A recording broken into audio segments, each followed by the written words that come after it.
नमस्कार, स्वागत है आपका पहाड़ प्रभात में। आपके साथ मैं हूं अंजलि भंडारी और रुक करेंगे इस बीच आ रही एक बड़ी खबर की ओर। बड़ी जानकारी आ रही है, वो आपको बता दें।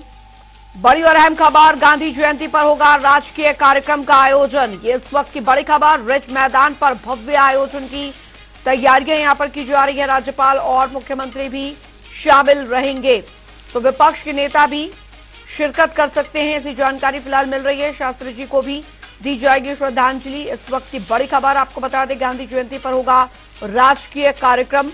शिमला से इस वक्त की बड़ी खबर, रिज मैदान पर भव्य आयोजन की तैयारियां, राज्यपाल और मुख्यमंत्री शामिल रहेंगे, तो विपक्ष के नेता भी इसमें शिरकत कर सकते हैं। ये इस वक्त की बड़ी खबर आपको बता रहे हैं। बड़ी जानकारी, गांधी जयंती पर होगा राजकीय कार्यक्रम। राजकीय कार्यक्रम का यह आयोजन शिमला के रिज मैदान पर भव्य कार्यक्रम का यह आयोजन होने जा रहा है। राज्यपाल और मुख्यमंत्री शामिल रहेंगे इस कार्यक्रम में। इस वक्त की बड़ी खबर आपको बता दें, विपक्ष के नेता भी इसमें शिरकत कर सकते हैं। शास्त्री जी को भी श्रद्धांजलि जो है वो दी जाएगी। तो गांधी जयंती पर होगा राजकीय कार्यक्रम, ये इस वक्त की बड़ी खबर आपको बता रहे हैं। रिज मैदान पर भव्य आयोजन की ये जो तैयारियां हैं वो यहाँ पर की जा रही हैं। इस वक्त की ये बड़ी खबर आपको बता रहे हैं, तो विपक्ष के नेता भी इसमें शिरकत कर सकते हैं, ऐसी जानकारी फिलहाल। शास्त्री जी को भी श्रद्धांजलि जो है वो यहाँ पर दी जाएगी। तो इस वक्त की ये बड़ी खबर आपको बता रहे हैं। गांधी जयंती पर राज्य स्तरीय कार्यक्रम का ये भव्य आयोजन जो है वो आज होने जा रहा है। रॉबिन शर्मा संवाददाता शिमला से हमारे साथ जुड़ गए हैं ज्यादा जानकारी के साथ। रॉबिन, गांधी जयंती और शास्त्री जी को श्रद्धांजलि देने के अवसर पर आज राज्य स्तरीय कार्यक्रम का यह आयोजन हो रहा है रिज मैदान पर। जी बिल्कुल, राष्ट्रपिता महात्मा गांधी की जयंती है और ऐसे में और इसी के साथ जो है दूसरे जो प्रधानमंत्री रहे भारत के लाल बहादुर शास्त्री, उनकी भी आज जयंती है। तो इस मौके पर रिज मैदान पर जो है वो कार्यक्रम की शुरुआत हो चुकी है। यहाँ पर श्री प्रताप शुक्ल जो राज्यपाल है प्रदेश के, वो मौजूद हैं और उनके साथ मुख्यमंत्री सुखविंदर सिंह सुक्खू भी यहाँ पर मौजूद हैं। और यह कार्यक्रम में उन्होंने अभी जो है प्रतिमा है राष्ट्रपिता महात्मा गांधी की, वहां पर श्रद्धा सुमन अर्पित किए। तो निश्चित तौर पर इसके बाद वे जो लाल बहादुर शास्त्री हैं उनकी प्रतिमा पर भी वहां पर श्रद्धा सुमन अर्पित करेंगे। निश्चित तौर पर जो आज प्रदेश में लगातार अलग अलग क्षेत्रों में कार्यक्रम हो रहे हैं, लेकिन राज्य स्तरीय कार्यक्रम जो रिज मैदान पर इस पर किया जा रहा है। जी बहुत बहुत शुक्रिया रॉबिन इस तमाम जानकारी के लिए।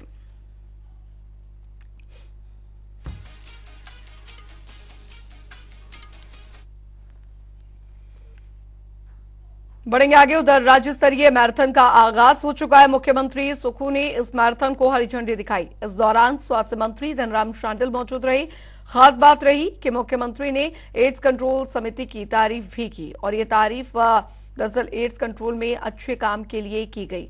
उन्होंने कहा कि एड्स कंट्रोल पर समिति अच्छा काम कर रही है। देखिए, हिमाचल में जिस प्रकार की जागरूकता एड्स सोसाइटी द्वारा लाई गई है, उससे पहले ऐसा कभी नहीं हुआ था। पहले एड्स शब्द को छुपाया जाता था, बोलने में भी एड्स को दिक्कत करते थे और हमारी जनसंख्या के हिसाब से हमने उसमें काफ़ी कंट्रोल किया है। 75 लाख की जनसंख्या में जो अनुमानित हमारा अंदाज़ा है कि 7100 के करीब एड्स के पेशेंट होंगे और कंफर्म जो पेशेंट है वो 5300 हैं। तो देखा ये जा रहा है कि जो बाकी बचे हैं उनको भी हम इस जो हमारी एड्स रोकथाम सोसाइटी उसके तहत के दायरे में लाया जाए। और मेरा ये मानना है कि काफ़ी अच्छा काम हमारी एड्स कंट्रोल सोसाइटी ने किया है। उधर आपको बता दें कि शिमला ग्रामीण में उद्योग मंत्री हर्षवर्धन चौहान और पीडब्ल्यूडी मंत्री विक्रमादित्य सिंह यहां पर पहुंचे, जहां पर हर्षवर्धन चौहान ने बिजनेस प्रमोशन सेंटर का लोकार्पण किया और इस मौके पर उन्होंने हिमाचल के उद्योगों में हिमाचली लोगों को प्राथमिकता देने की बात कही। वहीं राहत पैकेज की घोषणा को लेकर विपक्ष पर तंज भी कसा। उन्होंने कहा कि सत्र के दौरान राहत पैकेज की मांग पर आए रेजोल्यूशंस का नेता प्रतिपक्ष जयराम ठाकुर ने विरोध किया, जो कि बेहद दुखद था। कोशिश है कि हिमाचल प्रदेश में हर इंडस्ट्रियल एरिया में हम जो है बिजनेस प्रमोशन सेंटर जो है खोलेंगे।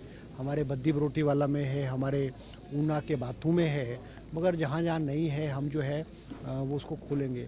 हमारी कोशिश है और हमारी प्राथमिकता है कि जो उद्योग है वो अंदरूनी क्षेत्र में और ग्रामीण क्षेत्रों में आए, विशेष करके जो हमारे जो लोकल बेस्ड प्रोडक्ट्स हैं, जो हमारे यहाँ मटेरियल रॉ मटेरियल निकलता है वो आए।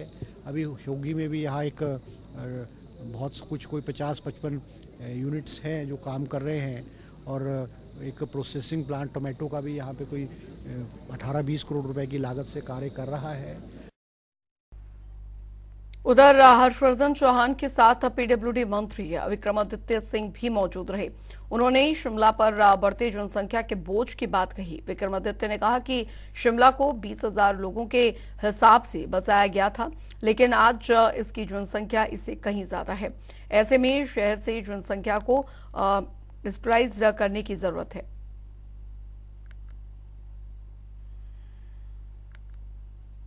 जी ने जो रिलीफ पैकेज दिया है वो इस मुश्किल की घड़ी में मैं समझता हूं कि बहुत महत्वपूर्ण है, और दुख इस बात का है कि विधानसभा सत्र में ये रेजोल्यूशन लाने के बाद सरकार द्वारा कि सब इसका समर्थन करें, और केंद्र सरकार से जो 12,000 करोड़ रुपए का रिलीफ पैकेज मांगा गया था उसमें केंद्र से तो कुछ सहयोग आया नहीं।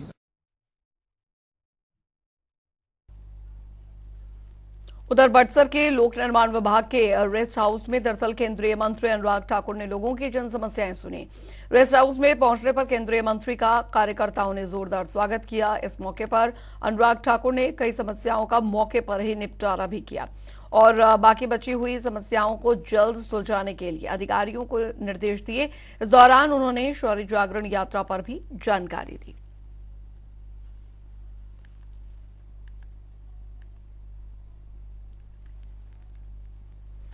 और इस बीच जानकारी आ रही है, केंद्रीय मंत्री अनुराग ठाकुर ने बड़ा बयान दिया है। बता दें आपको, सीएम सुक्खू के बयानों पर पलटवार किया है। उन्होंने कहा है कि कुछ लोग आपदा में राजनीति करते हैं और केंद्र ने 862 करोड़ रुपए प्रदेश के लिए मंजूर किए हैं। जिला हमीरपुर के बड़सर विधानसभा क्षेत्र में जनता की समस्याएं सुनकर उनका समाधान करने का प्रयास हो रहा है। बहुत सारी समस्याएं विकासात्मक कार्यों को लेकर भी है। मैं इतना ही कहूँगा, कुछ लोग आपदा में भी राजनीति करते हैं और राजनीति का अवसर ढूंढते हैं। हमने हिमाचल प्रदेश के लिए एक नहीं 4 किश्तों में 862 करोड़ रुपया मोदी सरकार ने दिया कि इसका प्रस्ताव भी बन के चला गया था हमारी सरकार के समय ही, और निरीक्षण भी जो स्थान का था वो भी हो गया। स्थान को भी जहां तक मेरी जानकारी है उचित पाया गया। तो बता दें आपको कि आईजीएमसी, एक बड़ी खबर आ रही है, बड़ी जानकारी। इस बीच आपको बता दें, आईजीएमसी अस्पताल में ठप पड़ा कामकाज। इस वक्त की बड़ी खबर आपको बता दें, शिमला से आ रही है, जहां पर आईजीएमसी अस्पताल का कामकाज ठप पड़ा हुआ है। सुरक्षा कर्मियों की हड़ताल से ठप पड़ा है कामकाज। तो बड़ी खबर आपको बता दें, नई कंपनी ने निकाले 34 सुरक्षा कर्मी, वापस नौकरी पर रखने की मांग यहां पर की जा रही है। नए टेंडर के खिलाफ धरने पर बैठे हैं गार्ड। इस वक्त की बड़ी खबर शिमला से आपको बता रहे हैं, सुरक्षा कर्मियों की हड़ताल से कामकाज जो है वो ठप पड़ा हुआ है। नई कंपनी ने 34 सुरक्षा कर्मी जो है वो निकाले हैं, तो वापस नौकरी पर रखने की मांग पर यहां पर अड़े हुए हैं। नए टेंडर के खिलाफ धरने पर बैठे हैं ये गार्ड। इस वक्त की बड़ी खबर आपको बता रहे हैं। जो ये नया टेंडर आया है, इससे हमें बड़ी परेशानी हो चुकी है सर। हमारा लिस्ट में नाम तो आ चुका है, और कुछ लोग हमारे ऐसे हैं जो 14-15 साल से काम कर रहे हैं और जिनको बिना किसी कारण, बिना किसी रीजन, बिना किसी नोटिस से निकाल दिया गया है। हम ये चाहते हैं, हम ये सुनना चाहते हैं, ये हम पूछ रहे हैं कि क्यों, क्या रीजन है इनका, क्या वजह है इनकी, जिन्होंने 15-16 साल से इस यहाँ पर पूरे आईजीएमसी में सेवाएं की है, किस रीजन से इन्हें निकाला जा रहा है। हमारा जो है एक तारीख को टेंडर हुआ पिछले कल, और हम सब लोग अपने टेंडर जो भी हमारी ज्वाइनिंग लिस्ट आनी थी उसमें हम वेट कर रहे थे कि किस किस का नाम आएगा। तो उसमें सर लिस्ट में जब 34 लोगों के नाम नहीं आए हैं, तो उसमें साफ है कि 34 लोगों को जो है कंपनी से निकाल दिया गया है। और सर ये जो मजदूर निकाले गए हैं, ये गैर कानूनी है, बिना किसी नोटिस के। रॉबिन शर्मा संवाददाता हमारे साथ इस बीच जुड़ गए हैं ज्यादा जानकारी के साथ। रॉबिन, फिलहाल स्थिति वहां पर क्या बनी हुई है, क्योंकि आईजीएमसी अस्पताल में पूरा कामकाज जो है वो ठप हो गया है, सुरक्षा कर्मियों की हड़ताल वहां पर जारी है, क्या कुछ कहना है इनका? जी बिल्कुल, सुरक्षा कर्मी देखिए, ये काफी लंबे समय से जो है विवाद चल रहा है प्रशासन और सुरक्षा कर्मियों के बीच में। ऐसे में जो है अब जो कर्मचारी हैं वो हड़ताल पे बैठ चुके हैं और वजह इसके पीछे यह है कि पिछले काफी समय से जो है मीडिया के सामने भी जो है कर्मचारियों ने ये मांग रखी थी कि जो वहां पर अधिकारी हैं वो ठीक से पेश नहीं आ रहे हैं। दूसरा जो सबसे बड़ा उनका जो आरोप है प्रशासन पे वो ये कि 2 कर्मचारी ऐसे हैं इस जो सिक्योरिटी में जो वहां पे काम करते हैं वो जो आपदा आई उस दौरान वो जख्मी हो गए थे, जिसके बाद वो घर में बेड रेस्ट पे थे और इसके बाद जो है उनको पेमेंट नहीं दी गई, उनको सैलरीज नहीं दी गई और इसको लेकर जो है लगातार जो है संगठन जो है कर्मचारी संघ का वहां पर जो सुरक्षाकर्मी काम कर रहे हैं वो लगातार ये मांग कर रहे थे कि उनको जो है वो सैलरी जो है वो दे देनी चाहिए और अन्यथा जो है कर्मचारी जो है वो हड़ताल पर बैठेंगे और उसी का जो परिणाम है आज देखने को मिल रहा है कि कर्मचारी जो है वो हड़ताल पर बैठ चुके हैं। अब देखना ये होगा कि प्रशासन और कर्मचारियों के बीच चल रहे संघर्ष में आखिर क्या नया रूप सामने आता है और क्या प्रशासन जो है वो बहाल करता है सैलरी उन सुरक्षा कर्मियों की, या अभी कुछ समय तक और ये संघर्ष। बिल्कुल, बहुत बहुत शुक्रिया रॉबिन इस तमाम जानकारी के लिए। और चलिए फिलहाल वक्त एक छोटे से ब्रेकआउट चला है, फौरन लौट रहे हैं।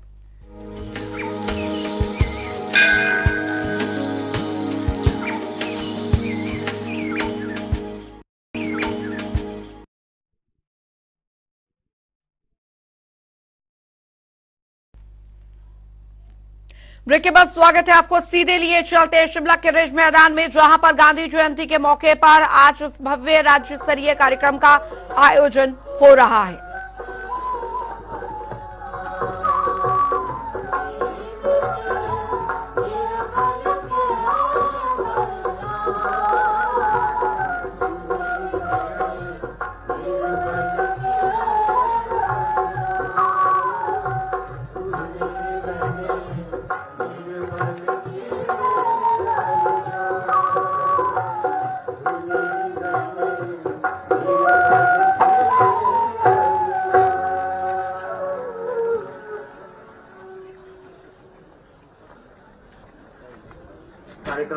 कार्यक्रम का ये भव्य आयोजन, भजन और देशभक्ति के गीतों की ये प्रस्तुति थी सूचना एवं जनसंपर्क विभाग के कलाकारों द्वारा।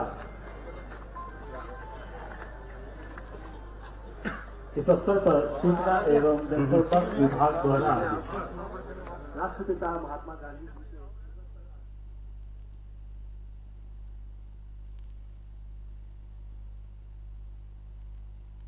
तो तस्वीरें आपको दिखा रहे हैं राष्ट्रपिता महात्मा गांधी के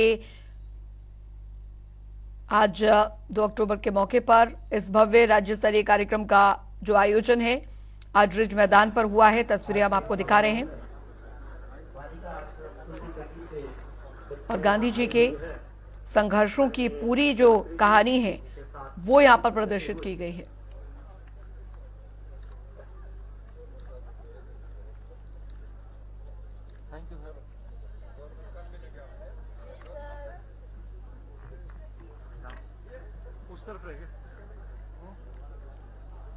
तो गांधी जयंती के मौके पर रिज मैदान में, शिमला के रिज मैदान में इस कार्यक्रम का ये आयोजन, यहाँ पर ही सीधी तस्वीरें आपको दिखा रहे हैं। अभी थोड़ी देर पहले भजन कार्यक्रम जो है वो यहाँ पर चल रहा था। गांधी जी के संघर्षों की जानकारी यहाँ पर आप देख सकते हैं एक किस तरीके से यहाँ पर प्रदर्शित जो है वो की गई है। शिमला के ऐतिहासिक रिज मैदान में इस कार्यक्रम का ये आयोजन, इस कार्यक्रम में मुख्य रूप से राज्यपाल मौजूद और मुख्यमंत्री ठाकुर सुखविंदर सिंह सुक्खू आप देख सकते हैं कार्यक्रम में। और फिलहाल इस कार्यक्रम के समापन के बाद अब मुख्यमंत्री आगे बढ़ते हुए तस्वीरें आपको दिखा रहे हैं।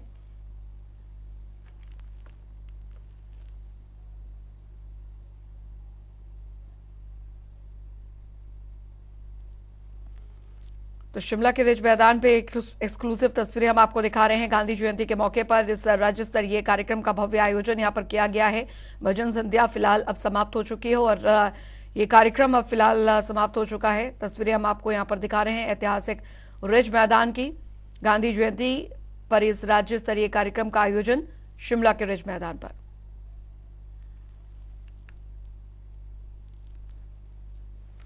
बढ़ेंगे आगे। उधर धर्मशाला में चीन की 74वीं स्थापना वर्षगांठ पर दरअसल तिब्बतियों ने चीन के खिलाफ विरोध प्रदर्शन किया। इस दौरान उन्होंने आरोप लगाते हुए कहा कि चीन तिब्बती संस्कृति को मिटाने का प्रयास कर रहा है। तिब्बतियों के 3 एनजीओ ने मिलकर चीन के खिलाफ अपना विरोध दर्ज किया। चीन की दमनकारी नीतियों के खिलाफ भी अपनी आवाज बुलंद की। इस विरोध प्रदर्शन में तिब्बतियों ने कहा कि वो हांगकांग और ताइवान का प्रतिनिधित्व करने वाले कार्यकर्ताओं के साथ एकजुटता से खड़े हैं। My name is Tinsi Pasang and I am a National Director at Student for Free Tibet, India. आज चाइना का PLC and the People Republic of China उसका 74th founding anniversary है, but that is not the day to celebrate. Tibet और एक है Student for Free Tibet, हम सब मिला के आज ये मैसेज देना चाहता हूँ कि जो चीन सरकार है और चीनी वासियों के उनको ये मैसेज देना चाहता हूँ कि we strongly protest and oppose the 74th founding anniversary of People's Republic of China. 3 और चलिए इसी के साथ पहाड़ प्रभात की खबरों में अभी के लिए फिलहाल इतना ही। वक्त एक छोटे से ब्रेक का।